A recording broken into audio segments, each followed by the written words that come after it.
Bonjour à toutes et à tous, bienvenue sur Radio Soleil de Christelle.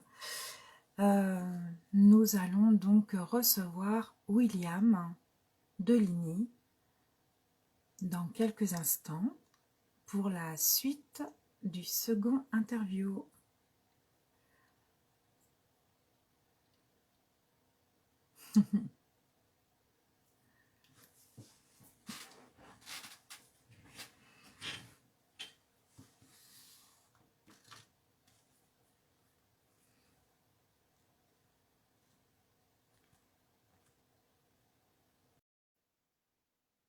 Voilà, ça va arriver.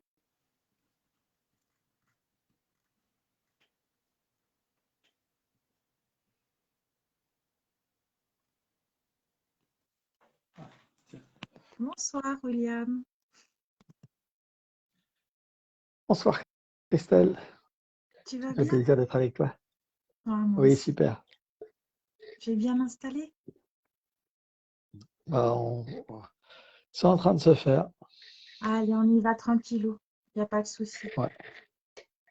On va se poser, pas de souci.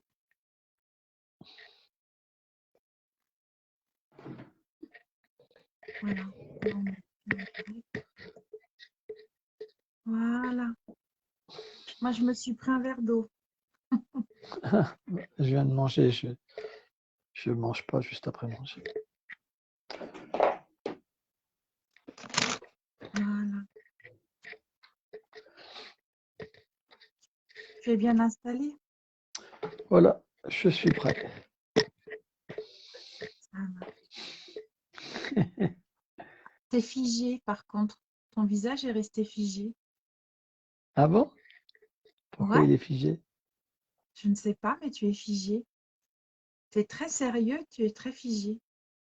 Oh, Voilà, voilà. Ça y est. ok, c'est bon là? Alors, ouais, promis. Donc, très heureuse de te revoir. Bah, moi aussi, de Un même. grand plaisir. Ouais. Puis Alors, j'offre aussi mes humbles respects à tous ceux qui sont avec nous ce soir.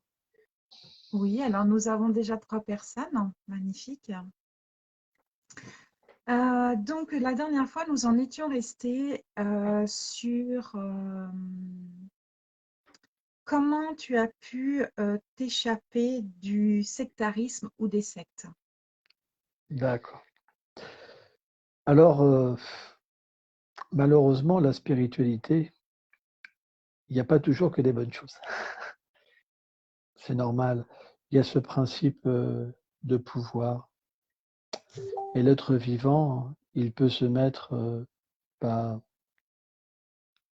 quelque part entre le divin et les êtres vivants et se servir de sa parole bah, pour exploiter les gens. Alors, c'est pas toujours fait d'une manière méchante, mais inconsciemment, ça détruit. Et c'est vrai qu'à un moment de ma vie, quand je Mhm. suis sorti d'un gang, alors voilà, j'étais dans une effervescence spirituelle. J'avais découvert le yoga et j'avais des fortes réalisations intérieures. Et quelque part, je voulais pas être seul, je voulais être avec d'autres personnes. Et dans ce moment de ma vie, comme j'avais connu beaucoup la haine avant, bah, l'amour était à fleur de peau, si je peux dire. Je cherchais l'amour. Et je pouvais pas penser que ceux qui étaient des chercheurs d'amour, ils pouvaient faire du mal. Mais finalement, dès que j'ai rencontré certains mouvements, j'ai pu réaliser qu'il y avait cette haine aussi au nom de Dieu, au nom de la spiritualité. Et j'ai vu des choses vraiment pas belles et aussi une manipulation. On s'en rend pas compte tout de suite. Dans ce genre de groupe, on est très gentil avec vous. Tout paraît édénique, merveilleux. Tout le monde sourit, tout le monde est tellement merveilleux. Et puis d'un seul coup, quelque part, on vous impose de plus en plus de règles, on vous coupe des autres. La famille, c'est des démons. Ceci, les amis. Et comme vous faites partie d'un groupe, c'est tout bête, mais vous vous identifiez à eux et à un moment, vous êtes prêt à accepter toutes ces choses simplement pour la foi. Parce que la mauvaise association, ça empêche de progresser spirituel. Hein. On dit ce fameux dicton, dis-moi qui tu fréquentes, je te dirai qui tu es. Et puis moi, c'est vrai que dans ma jeunesse, je m'étais beaucoup dégradé. Donc quand j'entendais des paroles comme ça me paraissait tout à fait plausible, puisque j'en avais fait l'expérience. Et donc, quelque part, à un moment, on devient coupé de la société, coupé de tout le monde, et il y a un enfermement psychologique où on pense, et on le croit vraiment à un moment, que tout le monde, c'est des démons, sauf nous. Il n'y a que nous qui avons la vérité, les autres sont tous dans l'erreur. Et à partir de là, on se trouve coupé complètement de l'harmonie. Et on développe de la haine au nom de l'amour. Et la chance que j'ai eue, quelque part, c'est que comme j'avais eu ces expériences spirituelles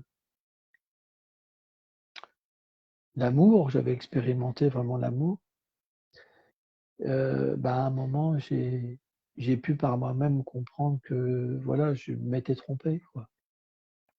Et je suis sorti de ces mouvements sectaires, mais je peux dire que c'est pas si simple que ça, parce que les gens ne vous laissent pas partir Oui.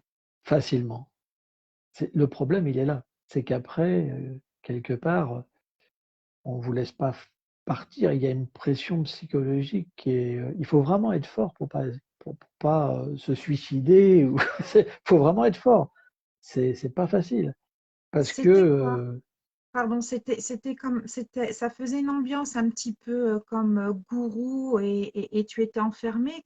C'était pour un peu préciser, pour que les gens puissent ne pas se faire endoctriner par disons que le principe d'une spiritualité saine, c'est qu'on doit apprendre aux êtres que le divin s'exprime à chacun selon sa conscience et pas qu'à un mouvement, à une religion. Voilà. À partir du moment où on vous apprend que vous êtes les seuls à avoir la vérité, automatiquement, il y a une emprise. Et alors ça peut être, même si le mouvement en question ou le groupe, il peut dire que les religions existent, que ça vient d'un même Dieu, mais ça peut être dans la même religion, vous êtes le seul groupe qui a raison, le seul gourou qui a raison. Et à partir de là, vous êtes plongé dans une espèce de peur que vous pouvez pas franchir la limite, vous pouvez pas partir parce que si vous partez, vous êtes plus sauvé. C'est un peu ça, on va dire. Vous comprenez cette peur psychologique. Et quelque part, quand vous partez, ces personnes que vous êtes restés même plusieurs années, ils vous pardonnent pas. Ils vous pardonnent pas. Vous êtes un traître. C'est comme dans un gang ou un truc. Vous êtes un traître. Et à partir de là, tous les gens que vous avez aimés, ils vous détestent. C'est pas facile à vivre. C'est ce que j'allais te C'est dire. pas facile. Ça fait quelque part référence encore à un gang, de nouveau. Ouais, tout à fait, tout à fait. Mais sur le moment, c'était difficile, c'est vrai. Sur le moment, c'était difficile, mais j'ai toujours eu cette capacité d'apprendre de toutes les situations. Et finalement, ça a été un des enseignements les plus merveilleux que j'ai reçus. Parce que j'ai pu voir des arnaques au nom de Dieu, collecter de l'argent en mentant, par exemple, toutes sortes de trucs que j'ai vus, vraiment, des trucs, mais pas possible. Parce que l'arnaque transcendantale, et tout peut exister au nom du divin. J'ai vu des choses pas possibles. J'ai vu voler des fleurs dans les parcs, des choses comme ça, au nom de Dieu. Voilà. Donc à partir de là, bah, à un moment, vous vous dites, mais voilà, c'est pas normal. Et puis quand on en sort, donc il y a cette attaque qui est forte et qui est très difficile à supporter. Et puis, à un moment, bah, j'ai digéré tout ça. J'ai pu apprendre ce qu'il fallait pas faire. J'avais eu, techniquement parlant, toute la méthode, la mauvaise méthode. Et quand j'ai fondé le monastère dans lequel je vis, bah, Mhm, j'ai basé toute cette vie communautaire mhm, avec toutes ces expériences bah, à pas refaire. Ça a été mhm. véritablement pour moi un apprentissage de ce qu'il fallait pas faire. Et quelque part, il fallait que je le vive. Il fallait que je le vive pour comprendre ce que c'est le sectarisme, le fanatisme. Il fallait que je le vive. Et ça m'a permis de m'en sortir complètement et de me libérer. Et aujourd'hui, c'est pour ça que je suis si ouvert d'esprit, pourquoi j'offre mon respect. Alors, ça prend du temps. Parce que quand vous avez été plongé dans un tel fanatisme, ça part pas en 6 mois. Ça peut prendre des années à s'en aller. Mais à un moment, il y a une véritable libération et une ouverture d'esprit qui vient en nous comme un résultat d'avoir quelque part vécu quelque chose de véritablement fermé. De la même Et, manière que j'avais de la violence, j'avais voulu aller à l'amour, et ben de oui. cette expérience sectaire, j'ai été vers la liberté. Et les deux, à la fin, sont apparus en moi comme un fruit mûr, quoi. C'est l'expérience de ma vie, vraiment. Donc, ça a été super important pour moi. Alors, je dis pas il faut le vivre. Moi, je devais le vivre. Je devais le vivre. Mais pour d'autres, c'est catastrophique, ce genre d'expérience. C'est catastrophique. Et comment tu as pu t'en échapper? Et comment j'ai pu en échapper? Ben, simplement, un jour, j'ai pris mes affaires et on avait l'habitude d'aller laver nos vêtements sales dans une laverie et ils ont pensé que je m'en allais, je suis jamais revenu. Tout simplement, bah, c'est pas compliqué, hein. Mais vous avez peur. Il y a un phénomène que vous n'êtes pas libre. Moi, j'ai vu des personnes à minuit essayer d'escalader la grille pour s'en aller Mm. avec leur Ah, sac. dans, J'ai vu des gens, ouais, c'est pas, c'est pas évident. Quand vous êtes dans des groupes comme ça, vous pouvez pas vous en échapper facilement. Il y a et quand, vraiment, par exemple, je vais te dire un exemple. Quand les gens doutaient, eh ben, ils étaient enfermés dans une pièce avec 3 personnes qui leur bourraient le crâne pour enlever leurs doutes. Moi, j'ai connu ça. mm, Vous vous rendez compte? Vous vous rendez compte? Il suffisait qu'ils voyaient de quelle manière vous étiez mal situé et vous alliez dans une pièce pendant 1 heure ou 2 où on vous prêchait pour revenir dans le droit chemin.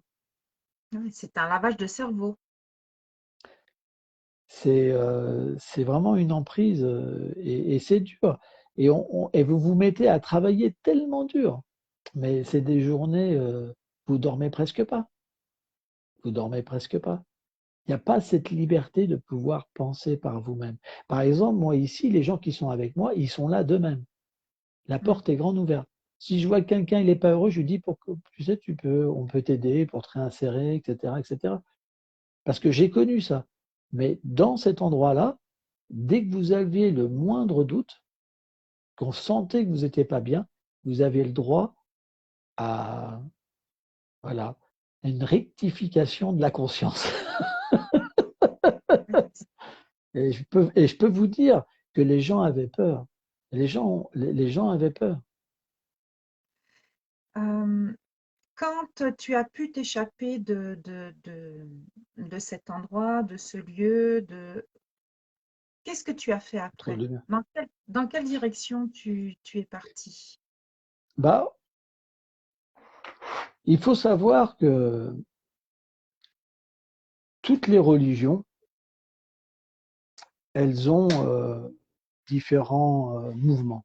Par exemple, dans le christianisme, il y a les catholiques, les protestants, les adventistes du septième jour, etc., etc. Vous avez des mouvements très sectaires, intégristes, et d'autres complètement modérés.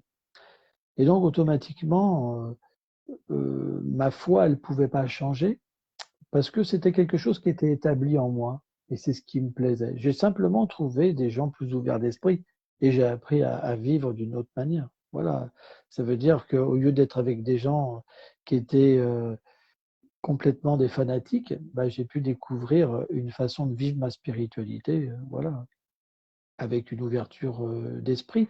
Mais j'ai quand même toujours trouvé dans chaque groupe une sorte de sectarisme quand même. C'est très rare de trouver des groupes complètement libérés de tout,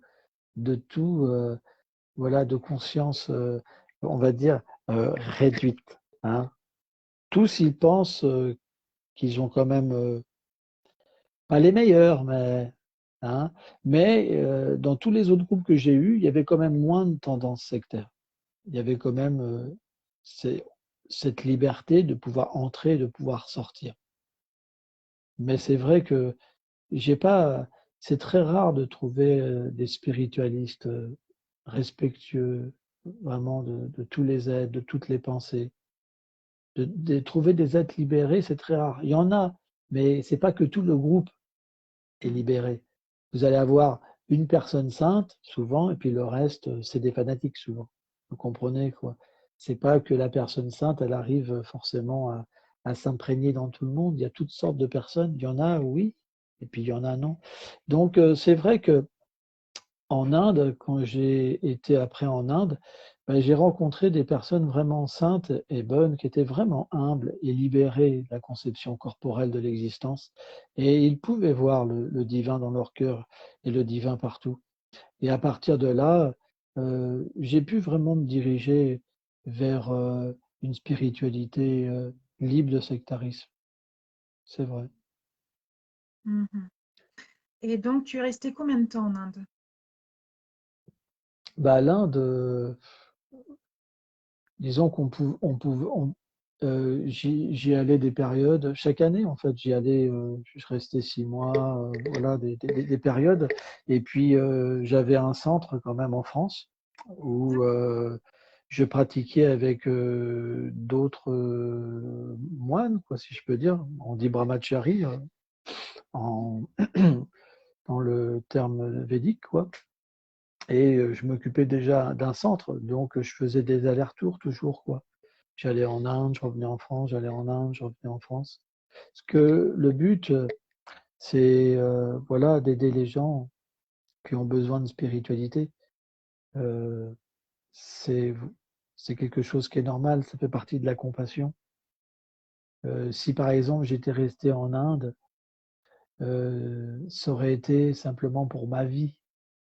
Mhm. Mais pour moi, ouvrir un centre d'accueil où on puisse apprendre aux gens à méditer, apprendre aux gens à se libérer et avoir des outils pour évoluer dans la vie, euh, ça me paraissait vraiment évident, je ne pouvais pas vivre sans ça.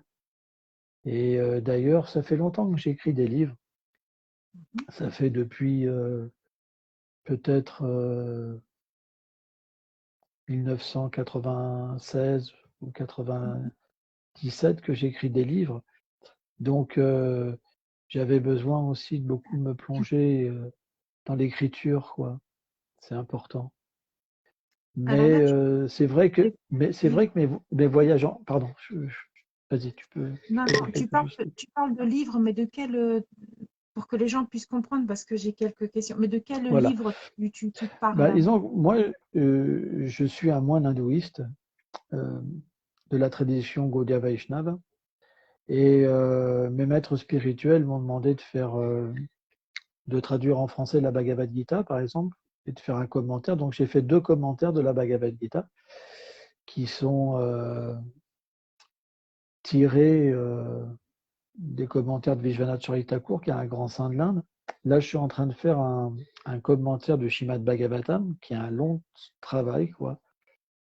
c'est énorme. Donc là, je suis au 10e chant. J'ai écrit une collection sur la pensée védique Hmm. et j'ai écrit une biographie sur ma vie. Et en ce moment, je suis en train d'écrire des livres plus simples parce que les livres que j'avais écrits étaient pour un peu des érudits.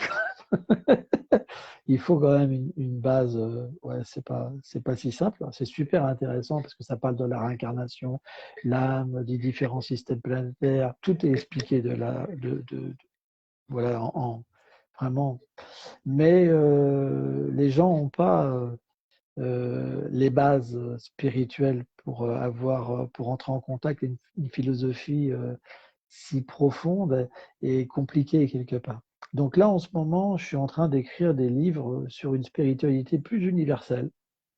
Là, je sors le premier qui va sortir, je pense, la semaine prochaine. Là, j'ai presque fini le deuxième. Je voudrais sortir 4 livres pour expliquer quelque part des bases comme comment développer l'humilité, la tolérance, le bon respect envers tous les êtres, la compassion, Mhm. comment aborder la méditation, comment euh, pouvoir avoir une véritable relation avec le divin à travers les gestes de tous les jours. Donc j'aborde des sujets très très basiques pour moi.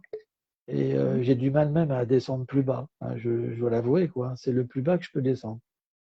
Mais qui est très pratique et surtout, je pense que tout le monde peut se retrouver dedans parce que c'est la base de la spiritualité. Si on ne Est-ce comprend pas, par exemple, qu'on est qu'on l'âme, on ne peut est-ce qu'on pourra pas. se procurer ces livres-là? Est-ce qu'on pourra se les procurer? C'est ce que me demande quelqu'un. Oui, tout à fait. Bah, je vais en faire part sur mon Facebook et puis il y a aussi un site du monastère, quoi, du temple dans lequel je vis. On a créé un site aussi où Alors j'ai beaucoup de livres qui sont en rupture, mais il y en a quelques-uns disponibles. Mais ouais, toutefois, on mettra, comment dire, je mettrai des liens, tout ça. Bah, c'est Quelqu'un qui m'a important. posé la question. Ouais, il y a une personne qui m'a posé Ouais, la question, donc parce qu'en même temps, j'ai des ouais, commentaires qui arrivent. ouais. Bah, disons, ce qui se passe, c'est comme j'ai créé une petite chaîne YouTube là, avec mon nom William Deligny, bah, je donne des conseils spirituels basiques et des petites méditations. Et j'ai beaucoup de bons retours. Mm. Parce que comme je suis un ancien membre de gang, bah, il y a beaucoup de gens qui étaient dans des gangs, des gens durs, féroces, vraiment, qui se mettent à la méditation. C'est vraiment un truc incroyable, quoi. Parce que quelque part, ils se retrouvent en moi et ils se mettent à la méditation, ils se mettent à changer de vie. Et c'est vraiment impressionnant. Des gens vraiment qui étaient des gens violents, et ils me contactent pour, voilà, pour changer. C'est super beau, quoi. Mais c'est pas un ou deux, c'est des centaines, quoi. C'est incroyable ce qui se passe, quoi. Et c'est vrai que ça m'a donné l'idée d'écrire une série de livres qui s'appelle Les conseils de Willy. Parce que bon, il m'appelle Willy, et les conseils de Willy. Donc c'est quelque chose de sympa. Après, c'est des livres spirituels, hein. Je parle un petit peu de mon expérience de vie. Par exemple, quand j'étais haineux, Mm. je fais des références quand même à mon passé, mais je ne m'attarde pas là-dessus non plus, hein. Je donne, c'est vraiment des livres spirituels. C'est ça l'idée, quoi. Oui, pourquoi je me permets de te dire ça? Parce que c'est vrai que à chaque fois, je poste sur le groupe donc, des méditations, puisque je les prends sur YouTube et je te les passe. Et c'est vrai que souvent, on a des retombées, on a beaucoup de commentaires. Et là, justement, il y a quelqu'un qui, quand tu as parlé de livres, on m'a demandé s'il y avait une possibilité de se les procurer. Donc, tu as répondu à Mhm. la question, c'est très bien. C'est vrai que ça serait bien aussi, peut-être par la suite, que je poste le lien où les gens peuvent aussi se procurer ces documents. Et moi, j'aimerais, tout à l'heure, tu as dit que tu avais créé c'est quoi? C'est un temple? C'est un... Ouais, il est reconnu par l'État français. Ça, c'est Voilà, très donc important, hein. nous en parler parce que C'est pas une secte, hein. Ouais. ah non, non, non, justement, nous sommes bien partis de la fin de l'interview où nous parlions du sectarisme Nous avons commencé par ça justement pour partir aujourd'hui sur ce que tu fais, qui tu es et dans l'évolution dans Ouais. laquelle tu es. C'est c'est très beau comme Donc, chemin. c'est une histoire un petit peu incroyable parce que on était 3 moines et on avait, on avait vendu un petit peu, collecté de l'argent avec, en vendant des petits paquets d'encens. Donc, on n'avait pas beaucoup d'argent et on s'est pointé à Rouen. On a pu acheter une petite boutique toute pourrite, vraiment pas chère. Et là, on a commencé donc à ouvrir un petit commerce qui a, qui a quelque part un petit peu marché. Et à cette époque-là, on n'était pas reconnu en tant que congrégation. Et on a eu une rencontre incroyable avec un chrétien qui était chef comptable et qui nous a un petit peu coaché pour qu'on puisse bien se faire voir par l'État français et pouvoir évoluer comme une congrégation religieuse, quoi. Et donc, on a commencé à faire des démarches auprès des banques, et là, c'était pas facile, parce que en France, dès que vous êtes spiritualiste, vous êtes une secte, hein. Quand vous n'êtes Oui, pas c'est reconnu, vrai. vous êtes une secte. De toute façon, vous n'avez pas le choix, vous êtes une secte.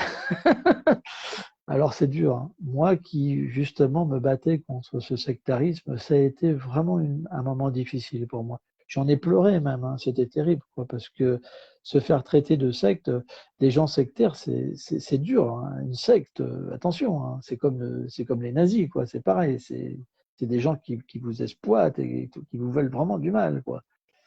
Et ça, mais on a eu la chance d'avoir une banque, on est arrivé au bon moment. Et ils nous ont accordé un prêt. Et ce prêt, c'était de 150 000 euros. Donc, c'est pas grand-chose, hein, 150 000 euros. On a trouvé un squat, quelque chose de complètement délabré, qui était un ancien magasin de chaussures avec une maison. Et ce bâtiment n'avait pas été acheté parce qu'il y avait une fissure qui paraissait douteuse. En fait, c'était juste le crépi qui s'était fissuré, mais tous les gens pensaient que la maison allait s'écrouler.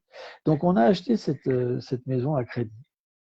Il n'y avait ni chauffage, ni eau, ni électricité. Tout était cassé. Il y avait de l'eau qui ruisselait contre le mur et tout. Et on arrivait, il faisait -10 dehors. C'était en 2004. Et ça a été extrêmement difficile parce qu'on n'avait pas d'argent. Ça veut dire qu'après, on ne pouvait plus rien faire. On ne pouvait rien faire sans argent. Et dans cette boutique, j'ai rencontré une dame qui est devenue une nonne d'ailleurs, qui était en dépression, une forte dépression, parce que son compagnon venait de mourir. Et elle avait des envies vraiment suicidaires. Et quand elle m'a raconté, ça lui a redonné le goût de vivre, quoi.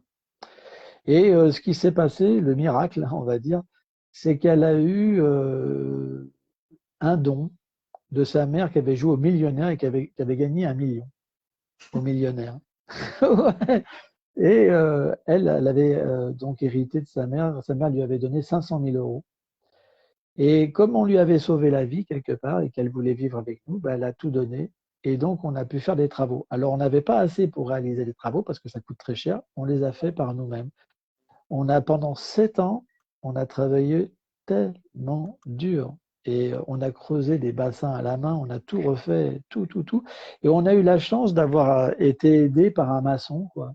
En fait, ce maçon nous avait fait un devis, il s'était trompé sur son devis. Et donc, du coup, à un moment, bah, il n'y avait même pas un dixième qui a été fait. Il a vu qu'il s'était trompé. Donc, ce qu'on lui a dit, écoute, on va t'aider. Et de cette manière-là, tu auras ton salaire. Et puis, on arrivera au bout de cette chose. Donc, voilà, il nous a pris sous son égide. On a tous travaillé. On est devenus des maçons.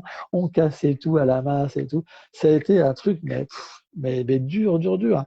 Et les frères encore qui ont fait tous ces travaux, ils sont encore fatigués aujourd'hui. Mais on a fait un endroit, voilà, pour ce qu'on pouvait. C'était merveilleux, quoi. C'est merveilleux. Donc la première chose qu'on a fait, on a ouvert une école de hatha yoga. Il y avait un frère qui était un professeur, etc. Donc voilà. Après on a ouvert le temple. Puis en dernier, on a fait les ashrams, les habitations. Parce Mhm. qu'en Inde, on considère que la spiritualité doit passer en premier et le confort après. Après. Donc, ouais, c'est ça l'idée. Et au début, je me rappelle quand on prenait une douche, il y avait de la fumée qui sortait comme ça. Ouais. C'était vraiment austère, hein. J'ai même mes frères, ils avaient des engelures aux mains, aux pieds, hein. Ça a été dur, hein. Mais on a, les gens ont eu vraiment pitié de nous aussi. Il y a des gens qui nous ont aidés. Ils se sont dit, mais c'est des fous, c'est des fous. Ils ont acheté un truc comme ça. Ils ont rien. Ils, ils dépendent de Krishna. En fait, en Inde, on appelle le divin Krishna. Krishna, ça veut dire la vérité absolue en sanskrit. Ils dépendent du Seigneur. Ils nous ont pris pour des barjots. Et finalement, tout s'est fait d'une manière mystique, quoi. C'est incroyable, quoi. C'était une L'en- expérience merveilleuse. L'entraide et l'amour surtout. Ouais, Ouais. ouais. Et aujourd'hui, donc, la dernière fois, tu m'avais parlé aussi que dans le temple, vous avez créé ou vous allez créer quelque chose pour des gens aussi qui sont en difficulté au niveau de la distribution de Ouais. nourriture. Alors, voilà. Donc, ce qui se passe, c'est que avec notre ouverture d'esprit, ici, on force personne à devenir comme nous. Les gens viennent avec leurs idées, peu importe. Et bah, il fallait un moyen pour qu'on puisse être tous ensemble. Donc, on a créé une association qui s'appelle Aïmisha Non-Violence. Et à travers cette association, on a créé des activités comme la distribution de nourriture végétarienne pour les démunis, Mhm.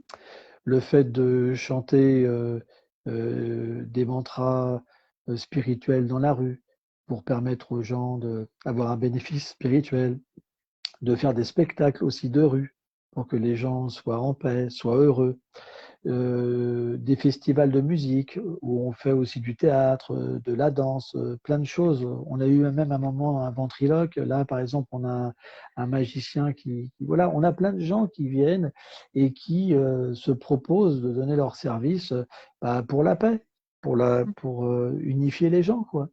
On a même Mhm. créé un motoclub. Par exemple, moi, mon idée, c'est d'utiliser des choses dures, comme le rock'n'roll, pour le bien, pour la Justement, spiritualité. Parce que c'est les sûr. jeunes, il faut leur permettre d'utiliser ce qu'ils aiment. Donc, comme beaucoup de personnes que j'ai connues avant, ils étaient après rentrés dans des gangs de motards, par exemple, Mm. eh ben, j'ai eu cette idée, pourquoi pas faire un gang d'amour, de motards d'amour. Et on a créé aussi un club de moto. D'ailleurs, tout l'été, on part sur les plages, on arrive en bécane, à 10, 15, 20 bécanes, les gens ils pensent, ouais, c'est le gang, et puis on arrive, on fait des chants d'amour, c'est génial, quoi. Les gens ils sont renversés, carrément. Bah ouais, parce Justement, qu'ils s'attendent pas à ça. pas comme ça. Utiliser ce qui est dur pour l'amour, Oui, c'est ça qu'il faut. Parce que la plupart des spiritualistes, moi, ce que j'ai vu, c'est qu'ils se coupent. En oui. fait, une fois qu'ils deviennent spiritualistes, bah, ça c'est plus pour moi, ça c'est plus pour moi, et donc les gens ont plus de référence. Ils peuvent pas engager leur vie. Le but c'est leur donner des outils. Non, tu peux faire ça, mais fais-le pour l'amour. Et à ce moment-là, c'est converti, quoi. Et c'est ça le message qui est vraiment important, toi. C'est ça notre mission à nous, tu vois. C'est génial parce que justement, j'allais rebondir là-dessus et tu m'as devancé. Comme quoi, on est carrément en synchronicité parce que c'est, Ouais, mais complètement parce que j'allais rebondir et justement par ce club de moto, par la guitare, donc parce qu'en plus, ouais. notre William est un grand passionné de guitare. Bon, Donc, je c'est dirais, un grand musicien ouais, et un grand motard. Ça, vous pourrez le ouais. retrouver sur sa chaîne YouTube parce qu'il y a tout un magnifique reportage sur sa vie. Mais ouais, j'aimerais bien que tu nous en parles un peu parce que c'est chouette, justement, D'accord, d'accord. Bon, après, je parle pas de passion, parce que dans la spiritualité, il n'y a pas de passion. On engage les passions pour les purifier, au contraire. Mais c'est vrai, dans ma jeunesse, j'avais fait de la musique pour le mal, pour vraiment exprimer des mauvaises idées et de la violence. Et quand je dis pour le mal, c'est pas un terme religieux, c'est vraiment les paroles, c'est grave, quoi. Hein, ce que j'ai participé, c'est grave. Et donc, j'ai toujours voulu quelque part me repentir, me racheter. C'est normal qu'on a fait des trucs mauvais, on a envie au centuple faire des choses bonnes, toi. Et j'avais ce désir de faire de la musique, toi. Et c'est vrai que la différence, c'est que quand je fais de la musique spirituelle, tu te sens complètement connecté, tu te sens mais plein d'amour.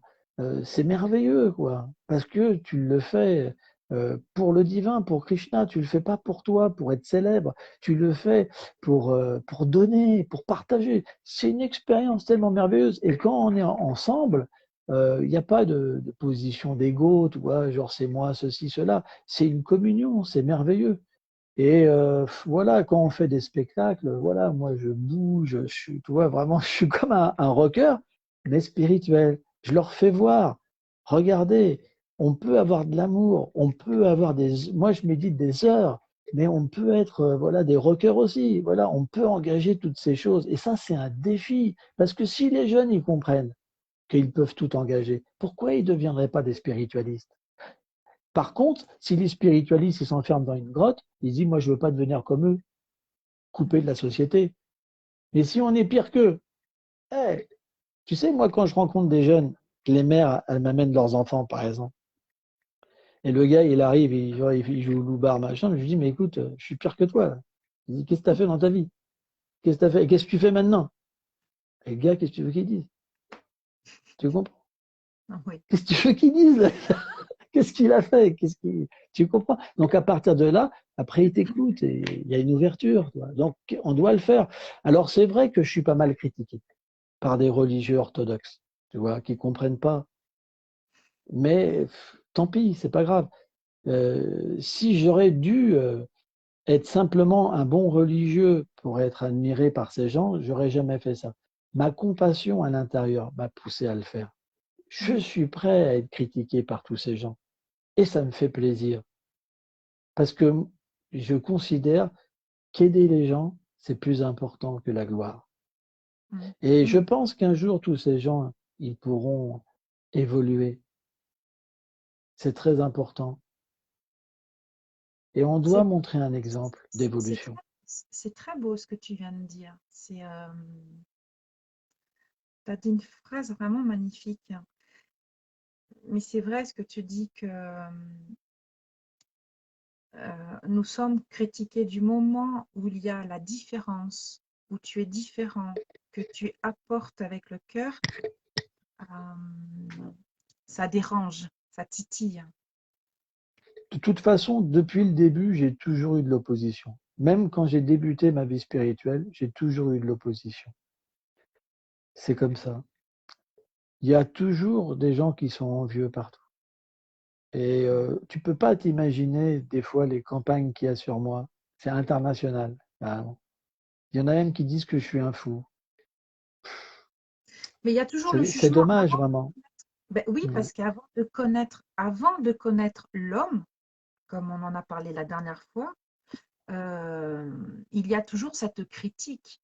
On va te critiquer parce que tu es différent, parce que tu es tatoué. On va te critiquer parce que tu es comme si. On va te critiquer. On ne prend pas le temps de connaître. Il y a Disons, l'apparence ouais, physique, mais l'intérieur. La tout à beauté fait. intérieure est tellement beaucoup plus importante que ce que nous pouvons représenter ou présenter. Le point qui est très intéressant, c'est quand on se libère des passions et qu'on devient véritablement touché par la compassion. Je pense qu'on est prêt à faire n'importe quoi pour aider les gens. Parce que cet amour va plus loin qu'un habit et qu'une apparence. Et c'est vrai qu'aujourd'hui, je m'habille en moine, bien sûr, quand je suis au monastère. Mais là, par exemple, tu vois, aujourd'hui, je suis pas habillé en moine. Parce que c'est un arrêt quelque part pour les gens. Pour eux, les moines, c'est des gens bloqués, c'est des gens qui comprennent rien, c'est des ignares. Oui, carrément, toi, c'est ça, toi. C'est Alors petit. que dès que tu es habillé comme voilà, les communs des gens, les gens sont prêts à t'écouter. Donc, voilà, on doit faire aussi des réformes. Le but, c'est que les gens puissent progresser. On doit être les amis des êtres vivants. Et pour ça, si on doit prendre des looks, alors il faut le faire. Tu vois, c'est important. Pourquoi on devrait simplement être habillé en religieux pour passer pour un saint? La Mhm. sainteté, la pureté, c'est pas un habit religieux. Moi, je connais plein de ces gens qui font des trucs mauvais. J'en ai vu plein, attachés au pouvoir, qui faisaient des trucs dégueulasses. J'en ai vu un paquet, moi. Mais voilà, peut-être que je suis habillé comme ça, mais je suis clean. Mhm. J'essaye le plus possible d'être dans la véracité et d'apporter de l'aide, d'être droit. Après, je ne suis pas Dieu, voilà, mais j'essaye le maximum de travailler sur moi. J'apprends des autres. Quand quelqu'un me fait une réflexion, j'en tire profit. Je ne vais pas dire pour qui il se prend, c'est moi le suprême, c'est moi le gourou. Non, je suis devenu un serviteur. Pour moi, c'est ma vie. Servir, apprendre, voir le maître partout et progresser. À quoi ça sert cette vie où simplement notre progrès est arrêté parce qu'on veut être respecté? En fait, on devrait plutôt offrir notre respect sans en vouloir. Et quand j'ai vécu avec tous ces gens-là, ces soi-disant religieux et chefs, soi-disant purs, qui trichent les gens finalement, parce qu'ils ne sont pas purs, eh ben, ça m'a au début apporté un écœurement quand même, tu vois. Et surtout une compassion, mais je dis, mais c'est pas possible quand même.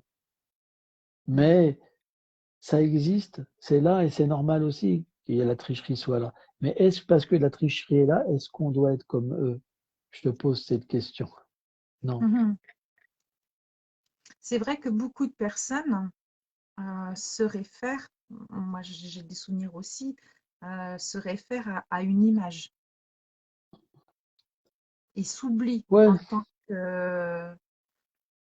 Et pourquoi faire appel à l'image, hein? Ou quand j'ai l'image, ça peut être le vêtement, ça peut être l'attitude, ça peut être une façon d'être. Pourquoi ne pas être simplement soi et ne pas donner une image qui ne nous appartient pas? c'est très difficile. Quand on est isolé, qu'on est une personne qui n'a pas beaucoup d'influence, c'est facile. Quand vous commencez à avoir 10 000, 20 000, 30 000 disciples, 40 000, 50 000, 100 000, que tous les gens font en vous, vous n'avez pas le droit à l'erreur, quand vous faites une erreur, il y a deux possibilités. Soit vous êtes vraiment humble et vous pleurez et vous apprenez à vos disciples l'humilité, soit vous faites passer l'autre à qui vous avez commis une erreur comme le délinquant, le mauvais. Et alors, vous faites croire aux autres que vous êtes parfait. Moi, j'ai vu beaucoup ça. C'est le piège de la position. On appelle ça en sanskrit pratishta, loba puja. Raghunath Das Goswami, un grand saint, disait c'est le dernier piège avant la libération. C'est très difficile. Il faut être libéré de la conception corporelle de la vie. Il faut être libéré. Tant qu'il y a l'attachement au corps, on peut penser qu'on peut aller au-delà, mais c'est extrêmement difficile. C'est pourquoi on doit se diriger vers la bonne attitude pour être protégé. L'humilité protège une personne. On doit avouer qu'on n'est pas parfait, qu'on peut faire des erreurs, les reconnaître, demander pardon, même à un enfant, demander pardon. Moi, je demande pardon aux enfants quand je fais une erreur. Ça m'est même arrivé de rendre mes hommages prosternés à un enfant pour demander pardon devant tout le monde. J'appelais tout le monde pour demander pardon. C'est comme ça qu'on doit éduquer les gens. On ne doit pas faire croire qu'on est fort. On doit faire voir qu'on est humble et qu'on dépend de la miséricorde. C'est super important. Sans ça, c'est de l'escroquerie, tout ça. Et en plus, ce que vous apprenez aux autres, c'est la fierté. Ça contamine tout. Il y a beaucoup de contamination dans la spiritualité. Moi, j'ai vécu, parce que j'ai vécu en Inde, tout ça, mais j'ai vu des trucs terribles. Des yogis qui purifiaient les enfants, tu vois, je dirais même pas comment, quoi, tu vois, parce Je que, sais. soi-disant, c'était des âmes libérées, des mères divines et tout ça. J'ai vu des trucs, mais terribles, des déviations, mais terribles, sous couvert de pureté. Et c'est horrible ce qui se passe. Ça, moi, je l'ai vécu, je l'ai vu. C'est pour ça que je suis contre toutes ces supercheries. Ça, j'accepte pas. Ça, c'est pas la spiritualité. Ça, je Ça, l'ai c'est pas vu. bon. Oui, oui. Ouais. Je te rejoins, je te Et rejoins. c'est, Je suis entièrement on- d'accord avec toi de par voilà. mon passé. On ne doit pas accepter ces choses-là. Euh, Tu as parlé, enfin, est-ce que tu pourrais nous donner un exemple hmm, ou une phrase type pour nous aider à nous libérer? Parce que tu parles de libération. Quand nous Ok. sommes, La Bhagavad, d'accord. moi je suis ouais. La Bhagavad Gita explique, c'est simple. Celui qui peut tolérer les joies et les peines, comme les réactions de ses actes passés, il est prêt à la libération. On doit voir notre environnement comme une disposition qui nous a été donnée selon les actes qu'on a faits dans nos vies passées. Et on doit se situer en tant que l'âme. Et à travers cet environnement, on doit se purifier. Par exemple, si quelqu'un nous attaque, au lieu de se dire pourquoi il me fait ça, c'est mon ennemi. Si on comprend que ça vient d'une réaction de nos vies passées, alors on se purifie de cette réaction. Et on peut se libérer de la conception corporelle de l'existence en voyant finalement l'action de la miséricorde. Quand on agit constamment comme ça, à ce moment-là, le divin se révèle dans toute chose. Il n'y a pas d'autre façon. La spiritualité, c'est pas quelque chose de petit. C'est très élevé, la véritable spiritualité. C'est de pouvoir voir la vérité partout, même dans quelque chose qu'on n'aurait pas envie. Parce que la vérité veut dire tout existe par elle et pour elle. Ça veut dire que même si elle n'agit pas directement pour nous punir, elle nous permet quand même, dans notre liberté, lorsque nous nous trompons, de pouvoir prendre les réactions des actes. Et c'est normal. Et de cette manière-là, alors on peut être rectifié et obtenir la pureté. C'est pourquoi on ne devrait jamais condamner quelqu'un. Celui qui nous fait du mal, c'est notre meilleur ennemi, notre meilleur ami, pardon. Pourquoi? Parce qu'il nous permet d'accepter l'impossible et de nous en libérer complètement. Quand on a cette mentalité, on n'a plus d'amis, on n'a plus d'ennemis, on voit l'amour partout. Ça, c'est ce qu'on appelle le Shantalas. Shanta, ça veut dire la neutralité. C'est le minimum que chaque être devrait avoir pour pouvoir réaliser qu'il n'est pas le corps, mais qu'il est l'âme. C'est le minimum. C'est là où commence la véritable spiritualité. Avant, on appelle ça du punya, des activités pieuses. Ça veut dire que ça nous permet un jour d'arriver à ce stade. Un jour, ça nous permet d'arriver à ce stade. C'est pour ça on devrait toujours pas se battre avec l'environnement, mais s'adapter à l'environnement. Et de cette manière-là, alors on voit le maître et on apprend de toutes choses. On devient libéré. C'est pas compliqué. Et c'est pas si simple. Non. Par exemple, si la vérité existe, on ne peut pas dire qu'il y a d'injustice, parce qu'elle est partout. Elle contrôle tout. Si on dit qu'il y a une personne qui est indépendante, alors c'est pas la vérité. C'est une personne puissante, mais c'est pas la vérité. Maya Dakshina Prakriti, elle doit pouvoir tout englober. C'est pour ça que les transcendantalistes, qui n'ont plus de dualité en eux, et qu'ils voient le divin partout, alors ils acceptent cette vérité, pas les autres. Donc c'est pas si simple, et pourtant on n'a pas le choix. Si on veut aller au bout du chemin, on doit accepter que tout est la miséricorde. Il n'y a pas le choix. Sans ça, à un moment, ça passe pas. Je voulais te poser une question. Qu'est-ce que tu penses de l'ego?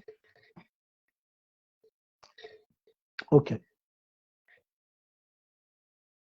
Dans le Jeva Dharma, c'est expliqué une chose très intéressante. Le Svadharma, c'est la nature originelle de l'être. Le Svadharma de l'eau, c'est d'être liquide. Quand tu le mets au contact du froid, il devient solide. Mais cette solidité, c'est pas sa nature. Il devient solide parce qu'il s'associe avec un élément qui le rend solide. De la même manière, quand l'être vivant, l'âme spirituelle, s'associe avec les influences de l'énergie matérielle, son dharma se change. Il devient identifié avec le corps et les transformations du corps qui s'opèrent à travers Kala, le temps, et les trois gunas, l'ignorance, la passion et la vertu, transforment en fait, se transforment en impression de colère, d'avidité, de chaud, de froid, d'attraction, de répulsion. Et il devient imprégné de toutes ces choses. Il devient conditionné par ces choses. Donc, on peut développer ce qu'on appelle un faux ego. Or, la spiritualité, ceci c'est possible quand on est coupé du divin. Mais lorsqu'on devient relié au divin, alors graduellement, les trois influences de l'énergie matérielle, l'action de Kala, du temps, va relâcher son emprise sur l'être vivant, et par l'influence et l'association des divins, alors il peut retrouver sa nature éternelle. C'est ce qu'on appelle la libération. Tout comme de l'eau glacée, qui est de la glace, si tu la remets au contact du feu, on devient de l'eau. C'est pas compliqué en fait. C'est vrai que tu nous parles plusieurs fois, tu parles de libération. J'en ai des frissons dans le dos. Je ressens énormément les choses. Tu parles de libération. Qu'est-ce que tu pourrais nous conseiller à nous, simples humains? Comment pouvons-nous nous libérer de certaines choses qui nous embarrassent afin d'être réellement soi? D'accord. Hare Nama, Hare Nama, Hare Nama Navakevalam. Dans cet âge, on l'appelle l'âge de Kali, Kali Yuga, l'âge de discorde. Il y a une bénédiction qui est donnée, c'est qu'à travers le chant du Maha Mantra, que beaucoup de spiritualistes chantent, alors Hare Krishna, Krishna Krishna, Hare Hare, Hare Rama, Rama Rama, Hare Hare. Par la méditation sur le mantra, on peut facilement se libérer, parce qu'on entre le divin à travers le mantra à l'intérieur de nous-mêmes. Et de la même manière, il y a une association, et on peut complètement se libérer. En fait, le mantra, on peut le chanter 24 heures sur 24. C'est comme le soleil. Quand le soleil envoie ses rayons, on ne peut plus être dans l'obscurité et dans l'oubli. C'est pour ça que la méthode la plus simple dans cet âge, c'est de chanter constamment. C'est ce qu'apprennent les sages.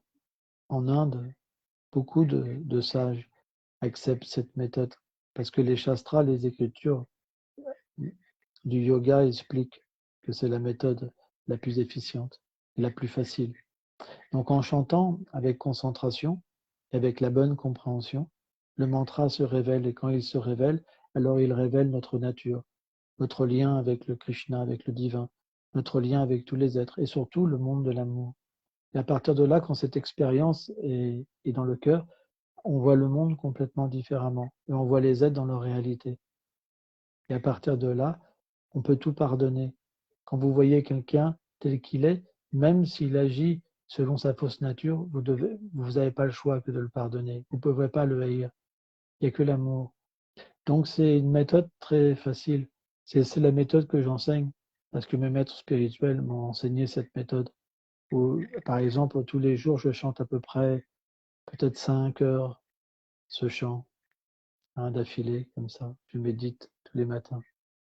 Alors, il y a d'autres méditations que je fais dans la journée aussi, mais au moins, je prends un espace de 5 heures, à peu près 4-5 heures minimum, où je m'absorbe dans le chant et dans la méditation. Et à partir de là, l'expérience de la transcendance est véritablement très facile. C'est extrêmement facile.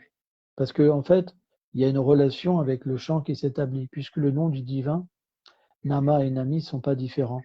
Donc à un moment, en fait, le chant se révèle et ça devient comme une expérience personnelle.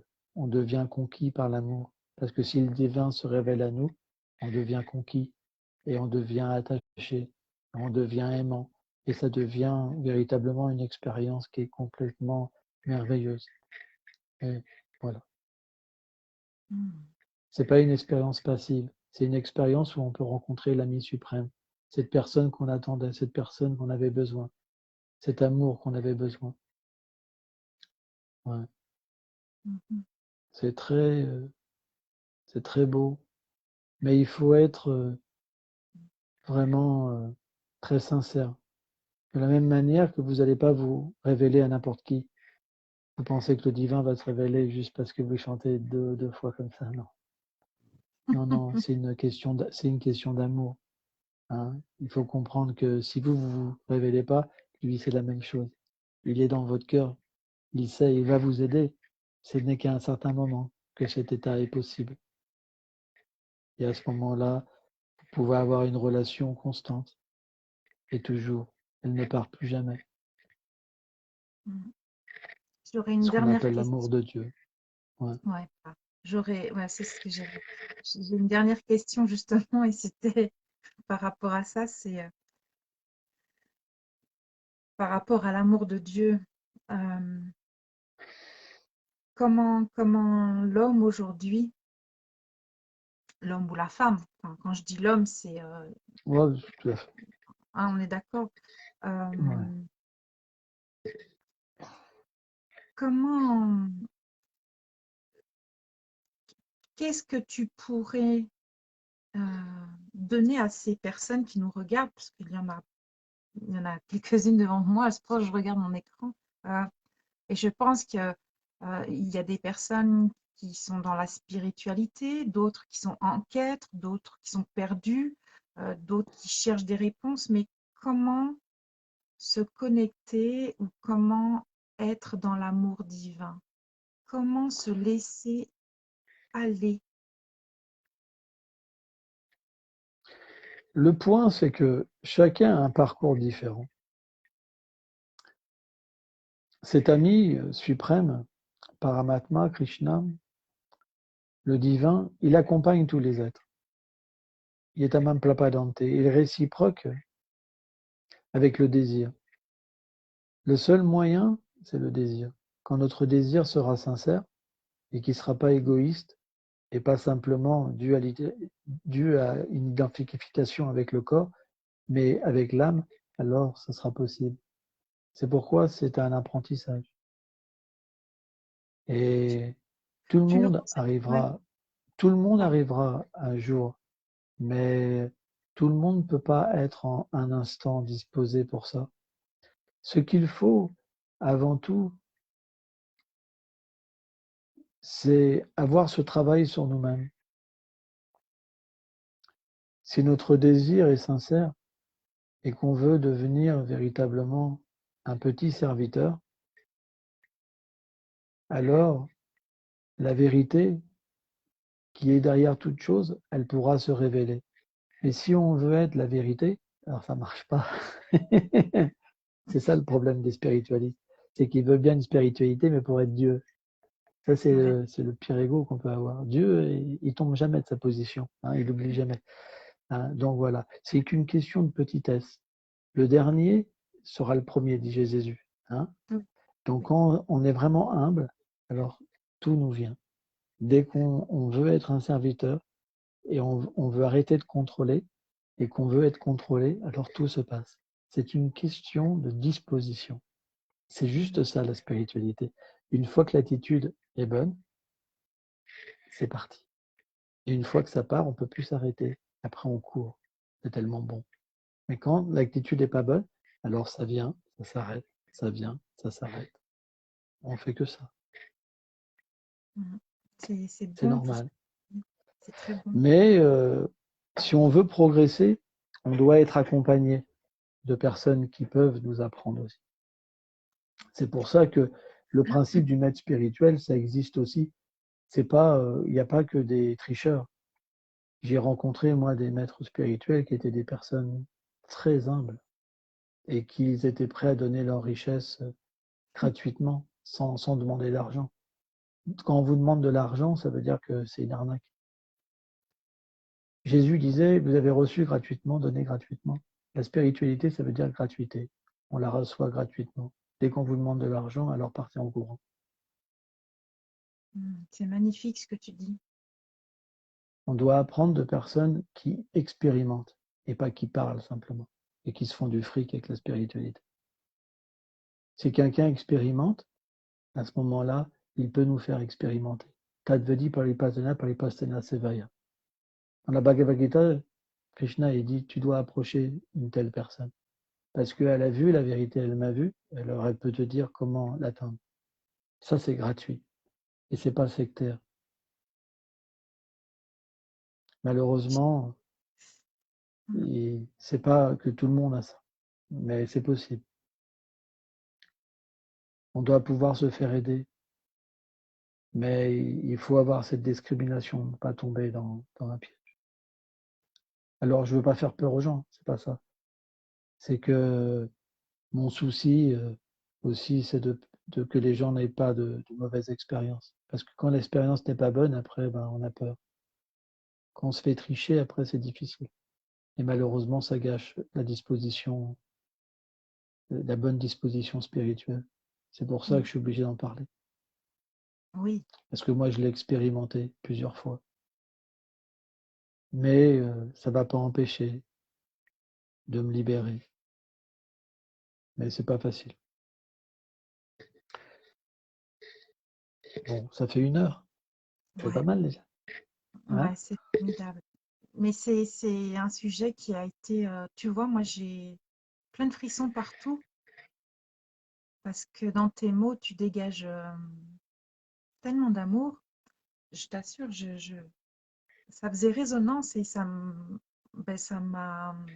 Il y a des choses qui ont. Tu as répondu à certaines de mes réponses, à certaines de mes questions, à certaines ah, de mes Eh mots. bien, écoute, Et je si pense j'ai que pu être un bon serviteur, eh ben, je suis satisfait. Après, s'il se dégage quelque chose de moi, c'est pas moi qui décide et je m'approprierai pas cette chose-là. Hein. je comprends. C'est Je c'est veux rester un petit un serviteur petit. et toujours rester un petit serviteur. C'est On a pour de ça la que j'ai chance. horreur. J'ai horreur qu'on me glorifie. Je n'accepte pas. Parce Ouais. que, quelque part, euh, c'est la nature, un Vaishnava. Quand il se fait glorifier, il n'aime pas. Il aime glorifier les autres. Après, je comprends. Je comprends. C'est l'amour. Mais voilà, je suis qu'une personne ordinaire la plus petite. Hein. Si Oui, je je suis parle, c'est d'accord. simplement par amitié et par amour. Je suis entièrement d'accord et je te rejoins, je te rejoins.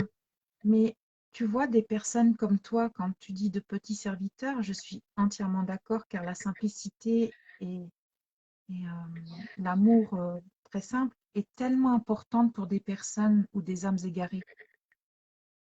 Oui, c'est vrai.